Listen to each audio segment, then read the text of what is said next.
Hi, welcome to Brightly Storytime. I'm Bob McKinnon, and today I'll be reading to you from my book, Three Little Engines, illustrated by Fancher and Steve Johnson. It's a modern retelling of the classic The Little Engine That Could, which you may have read. Today I'm coming to you from my local train station, waiting for the train to come in. Oh, looks like it's coming in. Gotta go. Here's Three Little Engines. To my three little engines, Carlin, Rory, and Andy, always remember the journey. Graduation day was finally here. The three little engines were excited to take their final test of engine school, making their first solo trip over the mountain. On the other side of the mountain, their teacher, the rusty old engine, waited to greet them with their friends and family.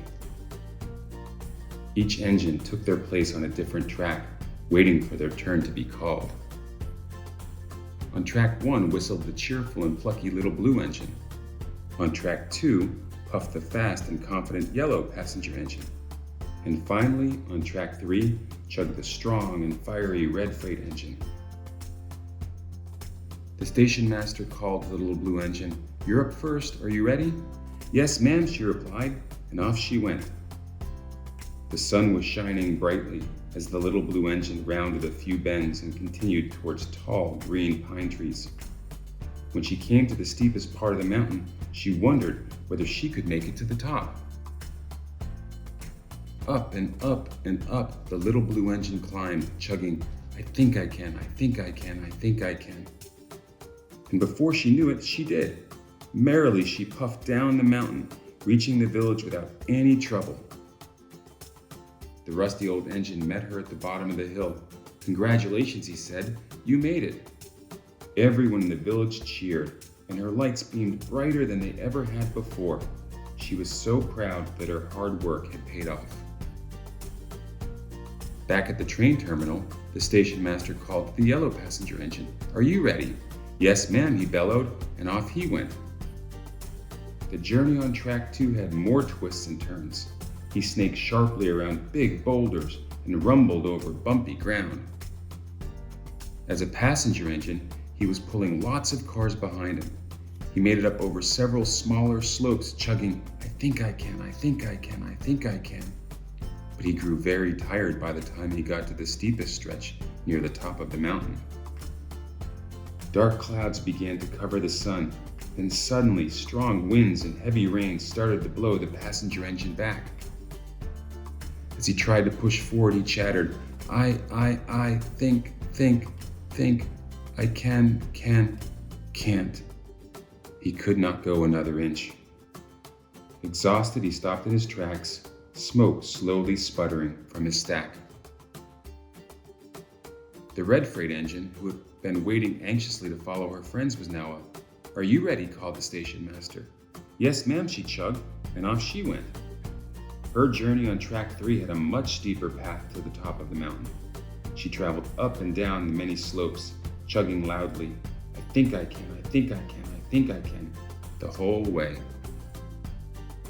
As a freight engine, she was pulling cars that were filled with big, heavy machines, and when she came to the steepest stretch of all, she had to puff and puff her way up the mountain. But looking off to the distance, she could see something was in her way. As she got closer, she realized that a large tree had fallen on her track. With the red freight engine's path blocked, she came to a full stop. The village seemed so near, but she could not push past the fallen tree. Hissing softly, the freight engine sadly realized, "I cannot graduate now." In the village, the little blue engine waited for her friends. She wondered what was taking them so long. She called out, "What's the matter? Why did they stop? Did they quit?" The rusty old engine came up beside her and said, "They aren't quitting. Maybe they have gone as far as they can go right now." The little blue engine was confused. "But I made it here. Why can't they?" The rusty old engine smiled. "Close your eyes and think back on your journey. How many twists and turns were there on your track?" "A few." "Did you face wind and rain?" "No," she said.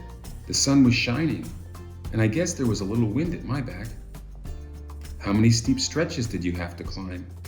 Counting in her head, she remembered, "Just the one." "How heavy was your load?" A little embarrassed, she said quietly, "Well, I wasn't asked to pull any other cars." "Was there anything blocking your track?" "No, it was clear." "But I did work hard to get over the mountain, though. I thought I could, and I did." "Of course you did," the rusty old engine agreed. The little blue engine sat quietly for a moment, thinking about how her journey might be different from that of her friends. And then a little light went on in her heart. "My friends worked really hard too, but they got stuck. Just because you think you can doesn't always mean you will, does it?" "No, it doesn't," replied the rusty old engine. "Some engines make it here and others have things that get in their way, no matter how hard they try," continued the little blue engine. "I wonder, is there anything we can do to help them?" Smiling at each other, the two engines chugged.